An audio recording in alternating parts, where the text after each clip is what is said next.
Endi uy ham qurish shart emas. Sep paneldan sizga tayyor holatda uylarni bitkazib berishadi. Mana shunaqa hovlimiz 195 kvadrat metr ekan. 40 kun ichida uyda bitkazib berishadi. Bu xonadonimiz 11,5 metrga 8,5 metr ekan. Ofshi yashash joyi 195 kvadrat metr. Xonalarning soni 7 ta, 2 ta sanuzeli bor.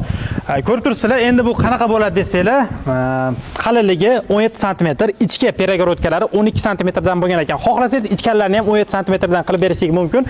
Tashqi fasadi yomg'irga, qorga va olovga chidamli OSB panellardan bo'lgan. Bu eshikdan kirish, hurmatli obunachilar, korxona rahbari Samandar akadan ma'lumotlar berib o'tamiz. Aka, pastda nechta xonamiz bor? Bu xonamiz necha?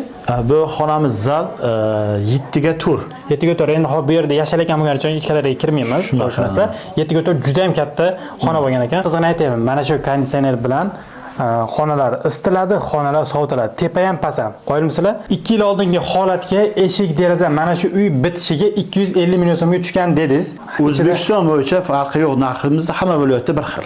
Tashqi fasadiga siz xohlagan narsangizni qilishingiz mumkin. Menga eng yoqqan tomoni travertin qilsangiz juda ham zo'r aytadi bunga.